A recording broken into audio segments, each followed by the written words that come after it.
Hello friends, मेरा नाम राकेश वर्मा और मेरे यूट्यूब चैनल पे आपका स्वागत है। दोस्तों, आज के वीडियो में जानेंगे मध्य प्रदेश करंट अफेयर्स 2020 में वर्तमान महत्वपूर्ण समसामयिक घटनाक्रम, जो मध्य प्रदेश प्रतियोगी परीक्षाओं के लिए उपयोगी है और महत्वपूर्ण भी रहेगा। तो चलिए जानते हैं महत्वपूर्ण तथ्यों को मध्य प्रदेश करंट अफेयर्स के। संजय यादव होंगे मध्य प्रदेश हाई कोर्ट के कार्यवाहक मुख्य न्यायाधीश। मध्य प्रदेश हाई कोर्ट के न्यायाधीश संजय यादव को राष्ट्रपति द्वारा मध्य प्रदेश का कार्यवाहक मुख्य न्यायाधीश नियुक्त किया गया है। उन्होंने 30 सितंबर को सेवानिवृत्त हुए मध्य प्रदेश हाई कोर्ट के मुख्य न्यायाधीश अजय कुमार मित्तल के स्थान पर प्रभार संभाला है। मुख्यमंत्री किसान कल्याण योजना।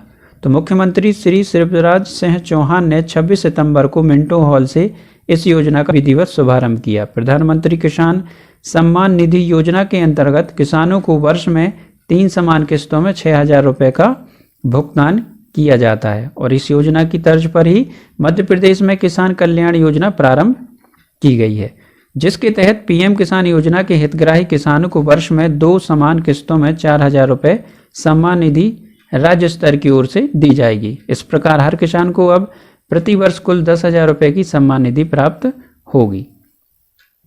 मध्य प्रदेश प्रदूषण नियंत्रण बोर्ड पीसीबी द्वारा जारी आंकड़ों के अनुसार उज्जैन की हवा सर्वाधिक प्रदूषित पाई गई है। शहर में ओजोन गैस व धूल के कणों का स्तर बढ़ा हुआ है। इस वजह से वायु गुणवत्ता सूचकांक 178 तक पहुंच गया है। सूचकांक 50 तक यह सब या उससे नीचे होने पर अच्छी हवा का प्रतीक माना जाता है। राज्य सरकार ने प्रदेश भाजपा के पूर्व संगठन महामंत्री माखन सिंह को मध्य प्रदेश तीर्थ स्थान एवं महिला बाल विकास प्राधिकरण का अध्यक्ष बनाया है। साथ ही उन्हें कैबिनेट मंत्री का दर्जा भी दिया गया है। जबलपुर में खुलेगा प्रदेश का पहला डेयरी साइंस कॉलेज। तो प्रदेश का पहला डेयरी साइंस कॉलेज जबलपुर के एमलिया में खोला जाएगा। नानाजी देशमुख वेटनरी विश्वविद्यालय प्रशासन ने नए कॉलेज के लिए जगह तय कर दी है। वहीं प्रदेश का दूसरा डेयरी साइंस कॉलेज ग्वालियर में खोला जाना प्रस्तावित है। कॉलेज में पशुपालन, दुग्ध उत्पादन, मूल्य संवर्धन से लेकर दिल्ली से जुड़े अनुसंधान कार्य भी किए जाएंगे। मध्य प्रदेश मानवाधिकार संरक्षण आयोग का 26वां स्थापना दिवस वेबिनार के माध्यम से मनाया गया। मध्य प्रदेश मानवाधिकार आयोग की स्थापना 13 सितंबर 1995 को की गई थी और इसका मुख्यालय भोपाल में तथा वर्तमान में इसके अध्यक्ष हैं न्यायमूर्ति नरेंद्र कुमार जैन। खाद्यान्न पर्ची वितरण कार्यक्रम। तो मध्य प्रदेश के 52 जिलों में एक साथ 16 सितंबर को खाद्यान्न पर्ची वितरण कार्यक्रम शुरू किया गया। इस कार्यक्रम में राष्ट्रीय खाद्यान्न सुरक्षा अधिनियम 2013 के तहत जोड़े गए नए पात्र परिवारों को पात्रता परिचय एवं पात्रता पर्ची एवं राशन वितरण का आयोजन किया गया। उमरिया जिले के बैगा एवं कोल जनजाति। उमरिया जिले के बैगा एवं कोल जनजाति के लोक कथाओं एवं लोक परंपराओं को संरक्षित करने के लिए अभिनव प्रयास परिपाटी का आयोजन किया गया। इसके अंतर्गत लेखन प्रतियोगिता आयोजित की गई, जिसमें विद्यालयों में अध्ययनरत बैगा एवं कोल जनजाति के विद्यार्थियों द्वारा अपने परिजनों, वरिष्ठ तथा समाज के प्रमुख लोगों से जानकारी संकलित कर अपने विद्यालयों में प्रस्तुत की गई। पंचायतों के लिए 15वें वित्त आयोग की राशि जारी की गई। तो मुख्यमंत्री श्री शिवराज सिंह चौहान द्वारा 15वें वित्त आयोग अनुदान की 996 करोड़ रुपए की राशि पंचायतों को सिंगल क्लिक से ट्रांसफर की गई, जिसमें पंच परमेश्वर योजना के लिए 996 करोड़ रुपए पंचायतों को प्रदान किए गए। इस वित्तीय वर्ष में अब तक पंचायतों को 15वें वित्त आयोग से 3,984 करोड़ रुपए उपलब्ध कराए जा चुके हैं। प्रधानमंत्री श्री नरेंद्र मोदी ने 9 सितंबर को स्वनिधि संवाद के माध्यम से वर्चुअल कार्यक्रम में मध्य प्रदेश के स्ट्रीट वेंडर्स के साथ चर्चा की और यह चर्चा प्रधानमंत्री स्वनिधि योजना के अंतर्गत की गई। इस योजना में हर पथ विक्रेता को काम धंधे के लिए बिना सुरक्षा के लिए बैंकों से 10,000 रुपये तक की कार्यशील पूंजी तथा ब्याज अनुदान किया जा रहा है। योजना में मध्य प्रदेश सरकार द्वारा एक प्रावधान जोड़ा गया है जिसके अनुसार केंद्र सरकार के 7% ब्याज अनुदान के बाद शेष ब्याज अनुदान मध्य प्रदेश सरकार द्वारा दिया जाएगा। इससे प्रदेश के स्ट्रीट वेंडर्स को बिना किसी ब्याज के यह राशि मिल रही है। प्रधानमंत्री स्वनिधि योजना में प्रदेश के अब तक कुल 1.15 लाख छोटे छोटे व्यवसायियों को व्यवसाय उन्नयन के लिए ऋण दिया गया है। मध्य प्रदेश देश में इस योजना के क्रियान्वयन में प्रथम स्थान पर है। प्रदेश के 2 शिक्षक राष्ट्रपति द्वारा शिक्षक दिवस के अवसर पर राष्ट्रीय शिक्षक पुरस्कार 2020 से सम्मानित हुए हैं। मध्य प्रदेश के 2 शिक्षक, पहले श्री मोहम्मद शाहिद अंसारी और दूसरे श्री संजय कुमार जैन को प्रतिष्ठित राष्ट्रीय शिक्षक पुरस्कार 2020 से सम्मानित किया गया है। भारत के राष्ट्रपति श्री रामनाथ कोविंद ने ऑनलाइन कार्यक्रम के माध्यम से पुरस्कार प्रदान किए। शिक्षक श्री मोहम्मद शाहिद अंसारी को गणित पढ़ाने में उनकी प्रभावशीलता के लिए सम्मानित किया गया। वे शासकीय उच्चतर माध्यमिक खिरसा डोह पारसिया छिंदवाड़ा के शिक्षक हैं और दूसरे पुरस्कार विजेता शिक्षक श्री संजय कुमार जैन शासकीय बालिका प्राथमिक शाला डुंडा टीकमगढ़ के शिक्षक हैं। वे उच्च प्रेरित और प्रतिबद्ध शिक्षक हैं जिन्होंने प्रदेश के दूरदराज क्षेत्र में अच्छे बुनियादी ढांचे के साथ एक स्कूल बनाने के लिए कड़ी मेहनत की है। माधवराव सिंधिया सिंचाई परियोजना। जल संसाधन मंत्री श्री तुलसीराम सिलावट ने 5,500 करोड़ रुपए की माधवराव सिंधिया परियोजना को सैद्धांतिक मंजूरी दी है। पार्वती, काली सिंध और चंबल नदी पर प्रस्तावित इस परियोजना से कृषि, सिंचाई, उद्योगों और पीने के लिए पानी उपलब्ध होगा। यह परियोजना चंबल संभाग के श्योपुर जिले एवं ग्वालियर संभाग के शिवपुरी जिले हेतु बनाई जा रही है। प्रदेश में नगरीय क्षेत्रों में प्रॉपर्टी की खरीद बिक्री पर लगने वाले अतिरिक्त स्टाम्प ड्यूटी को 3% से घटाकर 1% करने का निर्णय लिया गया है। इससे रियल एस्टेट सेक्टर के कारोबार को गति प्राप्त होगी। राज्य सरकार के यह निर्णय लिया है कि गौण खनिज खदानों के लीज धारकों को 75% रोजगार प्रदेश के मूल निवासियों को दिया जाना अनिवार्य है। लोक सेवाओं को प्रदान की गारंटी अधिनियम 2010 के तहत खाद्य नागरिक आपूर्ति एवं उपभोक्ता संरक्षण विभाग की सेवाओं से संबंधित शिकायतों के निराकरण की अवधि 15 दिवस कर दी गई है। प्रथम अपील प्रकरण में भी निराकरण की सीमा 15 दिवस होगी। उल्लेखनीय है कि मध्य प्रदेश लोक सेवा गारंटी अधिनियम 2010 नागरिकों को निर्धारित समय के भीतर बुनियादी सार्वजनिक सेवाओं के प्रदान की गारंटी देता है और ऐसा करने में विफलता के लिए जवाबदेही तंत्र की योजना करता है। मंत्रिपरिषद ने दीनदयाल अंत्योदय रसोई योजना को कुछ संसाधनों के साथ निरंतर रखने की मंजूरी दी है। योजना में पूर्व में 56 केंद्रों के अतिरिक्त 44 नए केंद्रों के साथ कुल 100 रसोई केंद्र स्थापित किए जाएंगे। योजना के क्रियान्वयन के लिए सभी अनुसूचित कार्रवाई के लिए नगरीय विकास एवं आवास विभाग को अधिकृत किया गया है। मध्य प्रदेश सरकार द्वारा वर्ष 2017 में गरीब लोगों को 10 रुपये में भोजन उपलब्ध कराने के लिए दीनदयाल अंत्योदय रसोई योजना प्रारंभ की गई थी। मध्य प्रदेश में ऑक्सीजन की उपलब्धता को सुनिश्चित करने के लिए राज्य सरकार द्वारा आइनॉक्स कंपनी का ऑक्सीजन प्लांट होशंगाबाद के मोहासा बाबई में लगाने की मंजूरी प्रदान की है। इसमें 200 टन ऑक्सीजन का उत्पादन किया जाएगा। चरवाहा सम्मेलन। वन क्षेत्रों में आपराधिक गतिविधियों जैसे वन क्षेत्रों में अवैध शिकार, अवैध कटाई, अग्नि एवं अतिक्रमण आदि को रोकने के लिए कान्हा टाइगर रिजर्व मंडला में चरवाहा सम्मेलन का आयोजन किया गया है।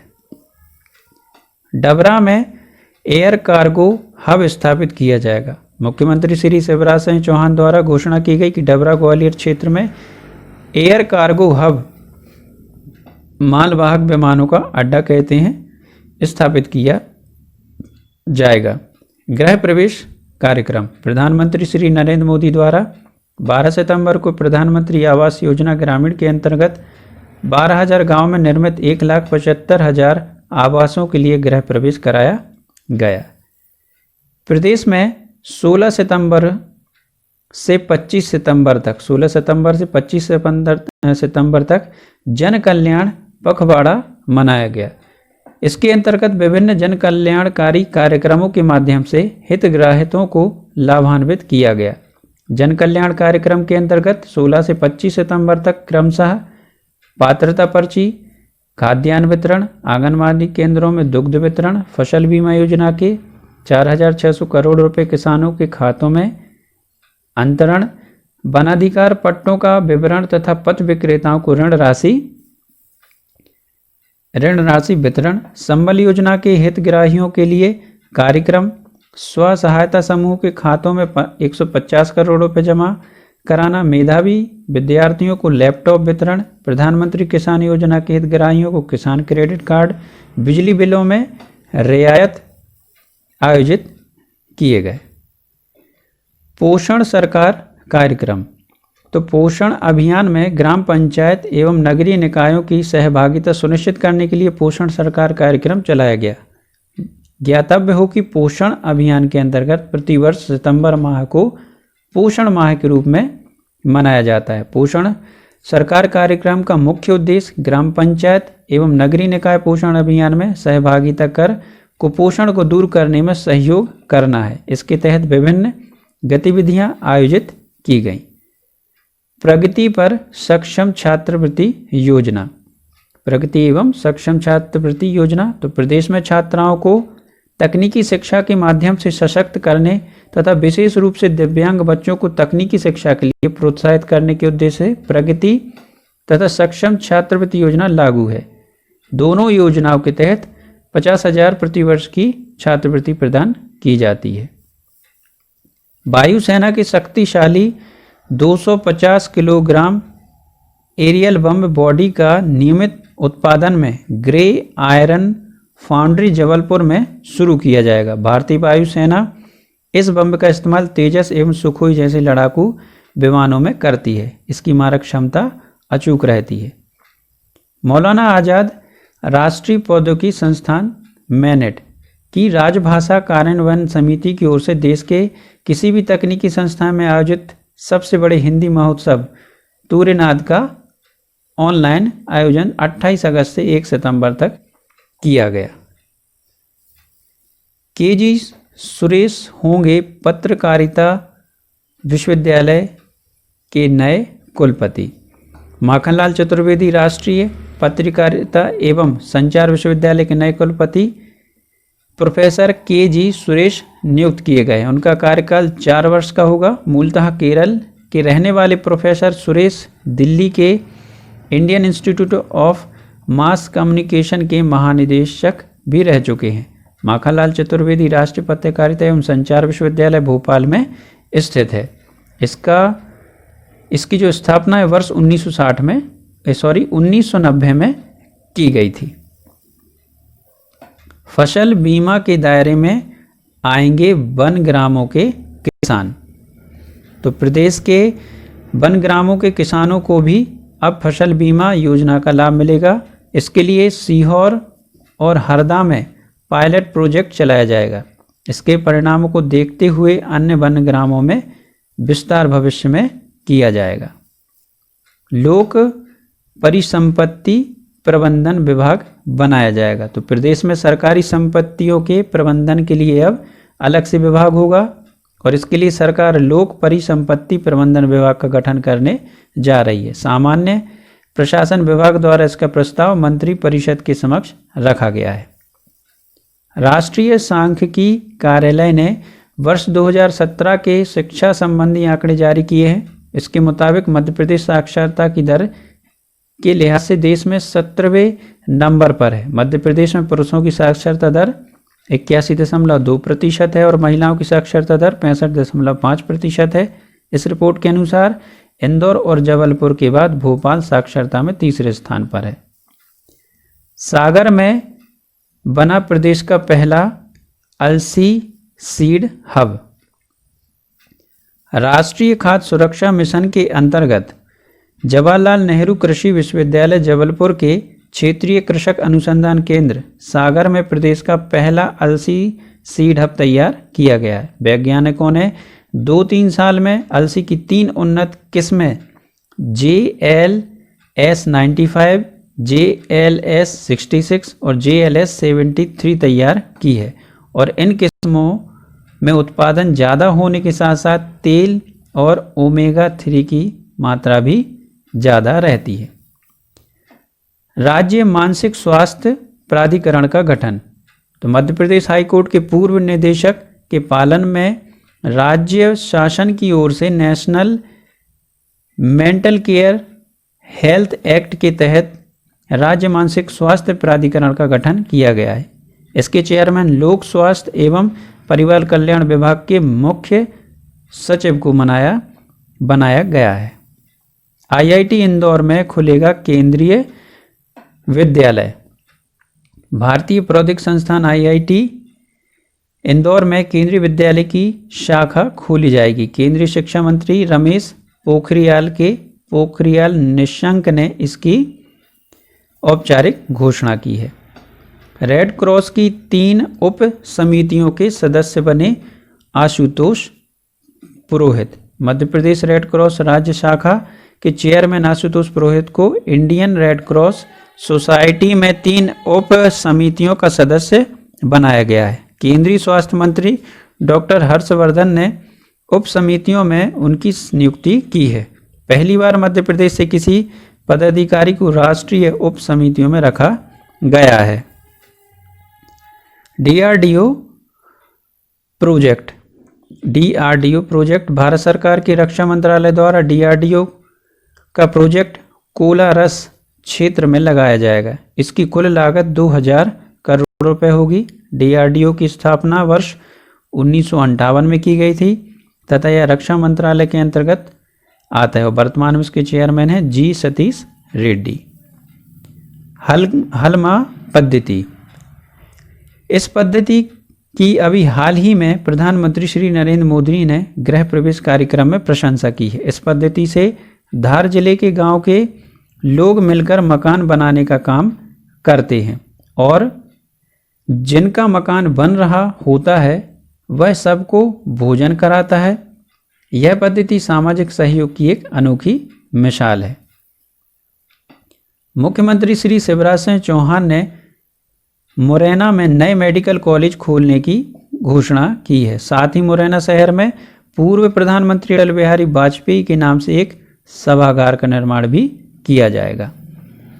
आयुष राज्य मंत्री स्वतंत्र प्रभार श्री रामकिशोर काबरे ने ग्वालियर स्थित टेस्टिंग लैब का निरीक्षण किया और यह प्रदेश की एकमात्र ड्रग टेस्टिंग लैब है जो ग्वालियर में स्थित है।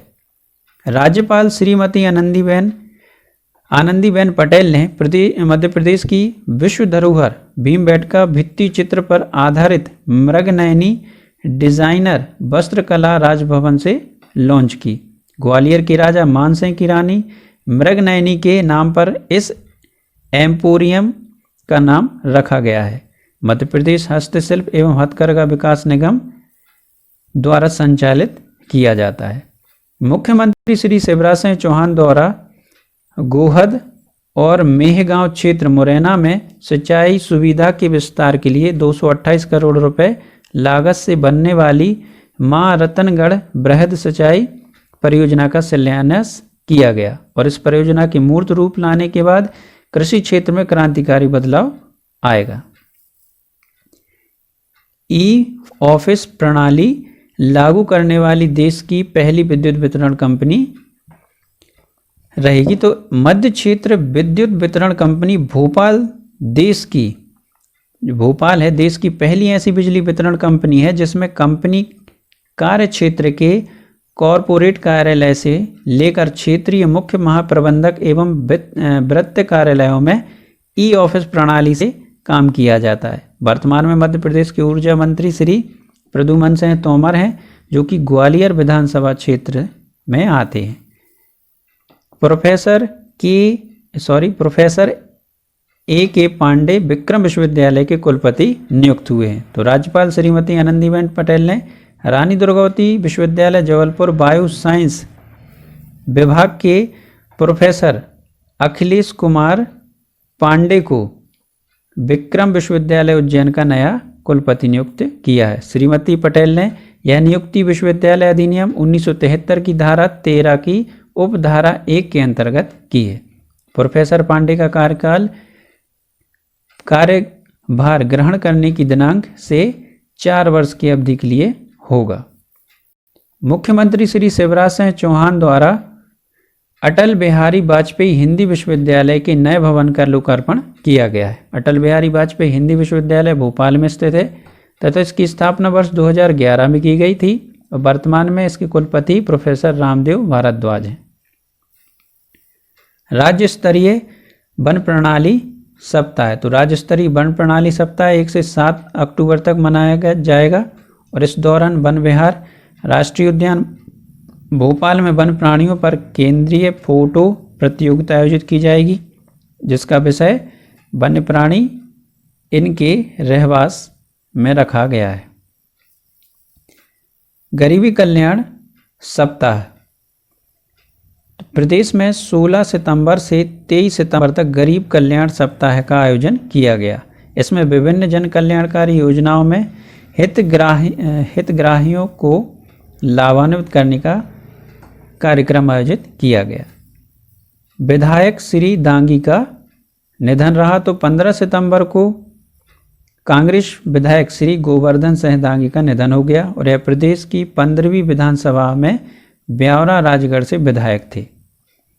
भोपाल व इंदौर में मेट्रोपॉलिटन एरिया गठित करने का निर्णय, तो मुख्यमंत्री श्री शिवराज सिंह चौहान की अध्यक्षता में हुई मंत्रिपरिषद की बैठक में भोपाल व इंदौर शहर में मेट्रो रेल परियोजना के क्रियान्वयन के लिए मेट्रोपॉलिटन एरिया महानगर क्षेत्र गठित करने का निर्णय लिया गया है। भोपाल महानगर क्षेत्र में भोपाल निवेश क्षेत्र तथा मंडीदीप निवेश क्षेत्र शामिल होंगे, जबकि इंदौर महानगर क्षेत्र में महू निवेश क्षेत्र तथा पीथमपुर निवेश क्षेत्र को जोड़ा गया। अब इन क्षेत्रों में मेट्रोपॉलिटन काउंसिलिंग का गठन किया जाएगा। इस काउंसिलिंग का जिक्र भारतीय संविधान के अनुच्छेद 243 ZE में किया गया है। मेट्रोपॉलिटन एरिया में आने वाली सबसे बड़ी निकाय का महापौर काउंसिलिंग का चेयरमैन होगा और इसका निर्वाचन 2/3 सदस्यों पालिका व पंचायत अध्यक्षों के जरिए होगा। निःशक्त बाल बालिकाओं के लिए बनेगा स्टेडियम, तो मंत्रिपरिषद ने निःशक्त बालक बालिकाओं के लिए ग्वालियर में स्टेडियम निर्माण के प्रस्ताव को स्वीकृति प्रदान की है। यह स्टेडियम 7.902 हेक्टेयर भूमि बनाए जाने का प्रस्ताव पारित किया गया है। ज्ञातव्य हो कि रूप से क्रिकेट स्टेडियम भी ग्वालियर में है, जिसकी स्थापना 1978 में की गई थी।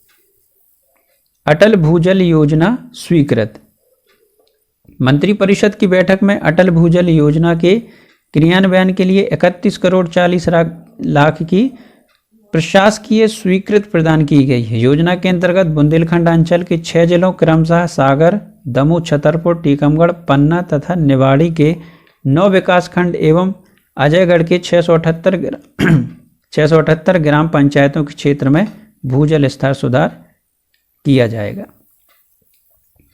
आध्यात्मिक संस्कृति एवं पर्यटन मंत्री सुश्री उषा ठाकुर ने जवाहर बाल भवन के संचालन डॉक्टर उमाशंकर नगाएच द्वारा लिखित पुस्तक यथा समय का विमोचन किया। पुस्तक यथा समय ऐसे शोध आलेखों का संग्रह है जिसका सृजन समय समय पर सामयिक आवश्यकता और अनुकूलता को ध्यान रखते हुए किया गया है। सीरो सर्वे, सीरो सर्वे को सर्वप्रथम इंदौर जिले में चलाया गया था। इसके पश्चात इसे भोपाल में भी चलाया गया। यह सर्वे जब किया जाता है जब किसी भी देश में महामारी यानी कि पैंडेमिक फैलता है, जो सीरोलॉजिकल सर्वे से पता लगाया जाता है कि कितनी जनसंख्या में संक्रमण कितना फैल चुका है। साइबेरियन क्रेन, यह सारस की एक प्रजाति है। साइबेरियन क्रेन या एक सारस की प्रजाति है जो पूर्वी साइबेरिया से भोजन की तलाश में और प्रजनन के लिए भारत के विभिन्न प्रदेशों में आती है। तो प्रदेश के रायसेन जिले में भी इसका आगमन होता है। यहाँ आने का मुख्य कारण है इनके भोजन के लिए खाने के काम आने वाली स्पाइलोरीना का मिलना। मुख्यमंत्री श्री शिवराज सिंह चौहान ने 18 सितंबर को उज्जैन जिले में बीमा दावा राशि भुगतान का शुभारंभ किया उज्जैन में, जिसके अंतर्गत 22,51,000 किसानों को 4,688 करोड़ रुपए की राशि का ई अंतरण किया गया। राज्यव्यापी पोषण महोत्सव। मुख्यमंत्री श्री शिवराज सिंह चौहान ने 17 सितंबर को प्रधानमंत्री श्री नरेंद्र मोदी के जन्म दिवस के अवसर पर प्रदेश में 8 लाख बच्चों को दूध वितरण आरंभ कर राज्यव्यापी पोषण महोत्सव का शुभारंभ किया। Professor S.K. नाहर राजा मानसिंह तोमर संगीत एवं कला विश्वविद्यालय के कुलपति नियुक्त। राज्यपाल श्रीमती आनंदीबेन पटेल ने इलाहाबाद विश्वविद्यालय इलाहाबाद उत्तर प्रदेश के म्यूजिक एवं प्रचार में 8 विभाग के प्रोफेसर साहित्य कुमार नाहर को राजा मानसिंह तोमर संगीत एवं कला विश्वविद्यालय ग्वालियर का कुलपति नियुक्त किया है। कुलपति के रूप में प्रोफेसर नाहर का कार्यभार ग्रहण करने की दिनांक से 4 वर्ष की कालावधि अथवा 70 वर्ष की आयु से जो भी पहले हो के लिए होगा। राजा मानसिंह तोमर संगीत एवं कला विश्वविद्यालय की स्थापना वर्ष 2008 में की गई थी। वन अधिकार दिवस। तो प्रदेश में गरीब कल्याण सप्ताह 16 सितंबर से 23 सितंबर तक के अंतर्गत 19 सितंबर को प्रदेश के सभी जिलों में वन अधिकार दिवस मनाया गया। मुख्यमंत्री श्री शिवराज सिंह चौहान ने इस अवसर पर वन अधिकार पुस्तिका का विमोचन भोपाल में किया।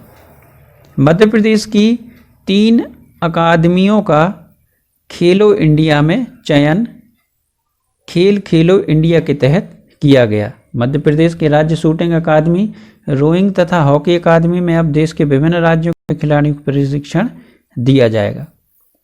मध्य प्रदेश की मानसी और मेहरान को मिला राष्ट्रीय सेवा योजना पुरस्कार। तो माननीय महामहिम राष्ट्रपति श्री रामनाथ कोविंद द्वारा राष्ट्रीय योजना दिवस के अवसर पर भोपाल निवासी मानसी तीर्थनी एवं उज्जैन जिले की मेहरान जाफरी को वर्चुअल माध्यम से सम्मानित किया गया। हर साल 24 सितंबर को राष्ट्रीय सेवा योजना दिवस मनाया जाता है। इससे पहली बार 24 सितंबर सन 1969 ईस्वी को मनाया गया था, जब राष्ट्रीय सेवा योजना की स्थापना की गई थी। उस समय हर साल 24 सितंबर को राष्ट्रीय सेवा योजना दिवस मनाया जाता था। इसका मुख्य उद्देश्य छात्रों के व्यक्तिगत और चरित्र के विकास के साथ साथ राष्ट्र सेवा के लिए उन्हें जागरूक करना होता है। सैन्य वाहन निर्माणी जबलपुर BFJ ने भारतीय सेना को पहली खेप में एक साथ 3 उन्नत सारंग तोपें देने का इतिहास रचा। VFJ के वर्ष 2020 में 50 तोपें बनाने का लक्ष्य तथा रक्षा मंत्रालय द्वारा दिया गया है। डॉक्टर सिंह निजी विश्वविद्यालय नियामक आयोग के अध्यक्ष बनेंगे। तो राज्य सरकार द्वारा शहडोल के सरकारी कॉलेज में जूलॉजी के प्रोफेसर डॉक्टर भरत सारण सिंह को मध्य प्रदेश निजी विश्वविद्यालय नियामक आयोग का नया अध्यक्ष नियुक्त किया गया। इनका कार्यकाल अगले 4 साल के लिए रहेगा और उनके साथ ही 3 सदस्यों की नियुक्ति भी की गई है। बरकतुल्लाह विश्वविद्यालय के सेवानिवृत्त प्रोफेसर प्रदीप श्रीवास्तव, आगर मालवा के सरकारी कॉलेज के प्रोफेसर डॉक्टर विश्वास चौहान, भोपाल के प्राइवेट कॉलेज के पदस्थ डॉक्टर सचिन तिवारी को सदस्य नियुक्त किया गया है, जबकि उज्जैन के सरकारी कॉलेज के प्रोफेसर डॉक्टर KP साहू को आयोग का सचिव नियुक्त किया गया है। राज्य शासन द्वारा आनंद कुमार सिंह को मध्य प्रदेश भवन का नया OSD बनाया गया है। आनंद कुमार सिंह को उल्लेखनीय को मध्य प्रदेश भवन नई दिल्ली में स्थित है। इंदौर सांसद शंकर लालवानी के कामों पर लिखी पुस्तक समर्पण का भाजपा के राष्ट्रीय अध्यक्ष जेपी नड्डा ने नई दिल्ली में विमोचन किया। सफाई में चौका लगाने के बाद, मतलब चौथे नंबर पाने बाद, स्वच्छता के लिए दिया जाने वाला पीएम और एक्सीलेंस अवार्ड की दौड़ में इंदौर जिला देश के टॉप 4 जिलों में जगह बनाने में सफल रहा। ज्ञातव्य हो कि इंदौर देश का लगातार 4 बार स्वच्छता अवार्ड पाने वाला पहला शहर है। राज्य विधानसभा में मध्य प्रदेश अनुसूचित जनजाति ऋण मुक्ति विधेयक तथा मध्य प्रदेश साहूकार संशोधन विधेयक 2020 पारित रहा। इस विधेयक के अनुसार अनुसूचित क्षेत्रों में निवास कर रहे अनुसूचित जनजाति के व्यक्ति 15 अगस्त 2020 तक उन्हें दिए गए समस्त आवेदनों से मुक्त किया जाएगा। इसके साथ ही प्रदेश में अरजिस्ट्रीकृत साहूकारों द्वारा किसी भी व्यक्ति को दिया गया ऋण वसूल नहीं किया जा सकेगा तथा रजिस्ट्रीकृत साहूकारों द्वारा अधिक ब्याज पर दिया गया ऋण भी मान्य नहीं होगा।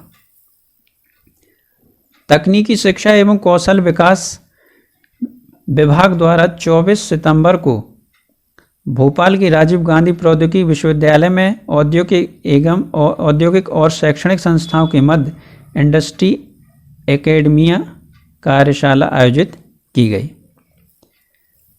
मुख्यमंत्री श्री शिवराज सिंह चौहान द्वारा अशोकनगर को स्मार्ट सिटी के रूप में विकसित किए जाने की घोषणा की गई। साथ ही आगामी वर्ष में कृषि विश्वविद्यालय खोले जाने की भी घोषणा की गई है। मां रतनगढ़ सिंचाई परियोजना। मां रतनगढ़ बहुउद्देशीय सिंचाई परियोजना से ग्वालियर, दतिया और भिंड जिले के 185 ग्रामों के किसानों को सिंचाई की सुविधा मिल सकेगी। लगभग 831 करोड़ रुपए लागत की इस परियोजना से 58,184 हेक्टेयर क्षेत्र में भूमिगत पाइपलाइन से उच्च दबाव के साथ पानी पहुंचाया जाएगा और स्प्रिंकलर पद्धति से सिंचाई की जाएगी। निष्ठा विद्युत मित्र योजना।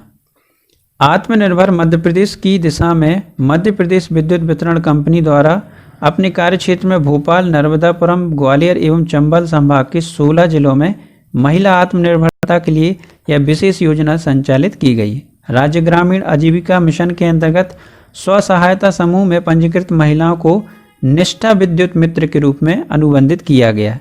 इस योजना से लगभग 200 से भी अधिक महिलाओं को आर्थिक लाभ प्राप्त हुआ। दुग्ध संघ को मिला A+ श्रेणी। तो FSSAI द्वारा जारी ऑडिट रिपोर्ट में दुग्ध संघ के सांची दूध व अन्य उत्पाद खाद्य सुरक्षा मानकों के अनुरूप मध्य प्रदेश में सर्वोत्तम पाए गए हैं और FSSAI द्वारा जारी की गई ऑडिट रिपोर्ट में दुग्ध संघ को 106 में से 100 अंक मिले। इसे A+ कैटेगरी मान गया है। Narmada express way. यह प्रदेश का सबसे लंबा मार्ग होगा। नर्मदा एक्सप्रेस वे जिसकी लंबाई 1000 किलोमीटर से अधिक होगी और नर्मदा एक्सप्रेस वे में मध्य प्रदेश के 10 से अधिक जिले तथा अलीराजपुर, बड़वानी, खंडवा, हरदा, सीहोर, होशंगाबाद, नरसिंहपुर, जबलपुर, डिंडोरी, अनूपपुर सीधे तौर पर जोड़ेंगे।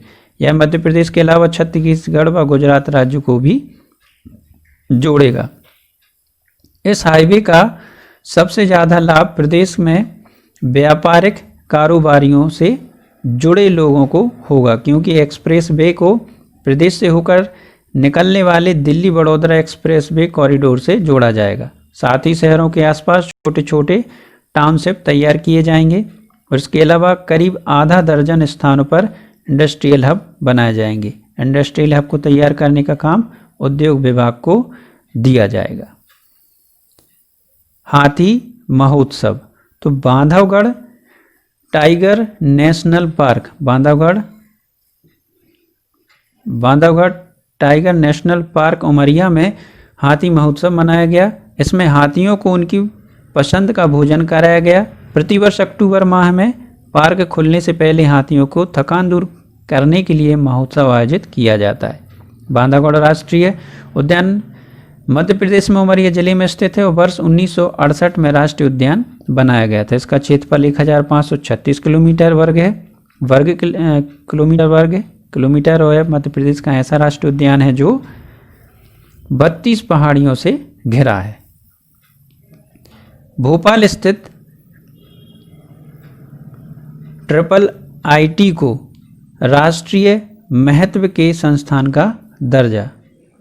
उच्च शिक्षा की गुणवत्ता को बेहतर बनाने सहित सूचना और प्रौद्योगिकी से जुड़े अध्ययन को बढ़ावा देने के लिए भोपाल, सूरत सहित देश की 5 IIT को राष्ट्रीय महत्व संस्थान का दर्जा देने वाले विधेयक को राज्यसभा में मंजूरी मिल गई है और लोकसभा में यह विधेयक पिछले ही सत्र पारित हो चुका था।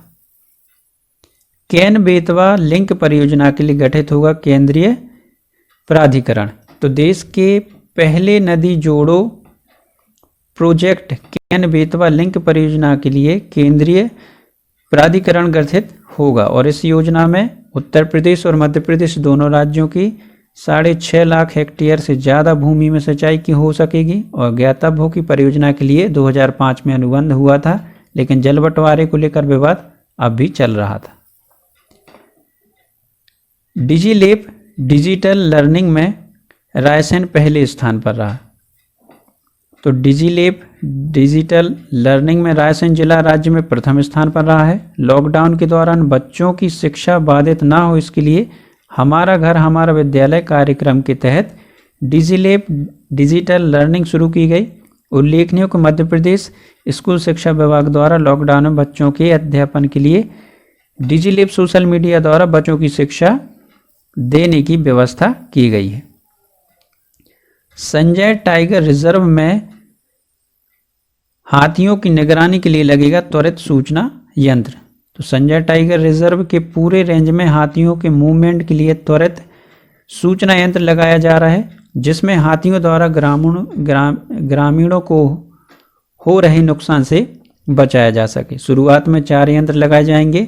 सीधी जिले में संजय राष्ट्रीय उद्यान का विस्तार 466.657 वर्ग किलोमीटर का है और यह संजय डुबरी टाइगर रिजर्व के अंतर्गत पड़ता है, जिसे 2008 में बाघ आरक्षित क्षेत्र घोषित किया गया और संजय टाइगर रिजर्व से ही सोन घड़ियाल अभ्यारण्य एवं बगदर अभ्यारण्य संबंध है। मध्य प्रदेश के ग्वालियर शहर के नज़दीक कैंसर पहाड़ी के आसपास ब्लैक पैंथर देखा गया। संभवतः यह प्रदेश का पहला मामला है। ब्लैक पैंथर एक तेंदुए की प्रजाति है जो मुख्यतः अफ्रीका तथा दक्षिण अफ्रीका में पाए जाती है। होशंगाबाद के सेठानी घाट पर दिखी समुद्री फ्लूड शिप। तो यह फिश टुलेरिया परिवार की सदस्य होती है और यह एक प्रवासी मछली है जो समुद्र में रहती है। और फ्लूड फिश बांसुरी के समान लंबी होती है। इसका मुंह जबड़े के साथ ही लंबे आकार का होता है और जबड़े के ठीक नीचे होल से नजर आते हैं जो कि बांसुरी के समान दिखाई देती है। समान लिखा है दोस्तों, समान दिखाई देती, इसलिए इसे फ्लूड फिश कहा जाता है। स्वच्छता सर्वेक्षण की तर्ज पर प्रदेश सरकार द्वारा गंदगी भारत छोड़ो मध्य प्रदेश अभियान की रैंकिंग जारी की गई। तो 5 लाख से अधिक जनसंख्या वाली श्रेणी में देश में अव्वल इंदौर ने इस अभियान में भी पहला स्थान प्राप्त किया तथा भोपाल चौथे स्थान पर रहा। दूसरे व तीसरे स्थान पर क्रमशः उज्जैन और ग्वालियर रहे। जबलपुर ने 5वां स्थान प्राप्त किया। 1 से 5 लाख तक आबादी वाले निकायों में देवास ने पहला, खंडवा ने दूसरा और सागर ने तीसरा स्थान प्राप्त किया। 25,000 से 1 लाख तक जनसंख्या वाले निकायों में राघोगढ़, गंजबासौदा व हरदा ने क्रमशः पहला, दूसरा और तीसरा स्थान हासिल कर लिया है। उल्लेखनीय है कि अभियान 16 अगस्त से 30 अगस्त तक चलाया गया था। उच्च शिक्षा विभाग मध्य प्रदेश शासन द्वारा हिंदी के प्रधानाध्यापक एवं साहित्य अकादमी मध्य प्रदेश के पूर्व निदेशक शिक्षाविद प्रोफेसर उमेश कुमार सिंह को स्वामी विवेकानंद कैरियर मार्गदर्शन योजना का निदेशक नियुक्त किया गया। राज्य मंत्री परिषद द्वारा पिछड़ा वर्ग आयोग के गठन को मंजूरी। राज्य सरकार ने राज्य पिछड़ा वर्ग आयोग के गठन को मंजूरी दे दी है। अब आयोग में अध्यक्ष के साथ उपाध्यक्ष का पद भी होगा और सदस्य संख्या में भी 2 से बढ़कर 3 हो जाएगी। आयोग को संवैधानिक दर्जा दिया जाएगा। जिला एक उत्पादन योजना के तहत बुरहानपुर में केला एक्सपोर्ट क्लस्टर बनाया जाएगा, जिसमें बुरहानपुर के केले को विश्व स्तरीय पहचान मिल पाएगी। साथ ही बुरहानपुर में केला आधारित उद्योगों की स्थापना भी संभव हो पाएगी। तो दोस्तों, ये था मध्य प्रदेश समसामयिक घटनाक्रम। आशा करता हूँ आपको मेरा वीडियो पसंद आया होगा। वीडियो पसंद आया तो मेरे वीडियो को लाइक करें, अपने दोस्तों के साथ शेयर भी करें और मेरे चैनल को सब्सक्राइब करना ना भूलें। Thank you.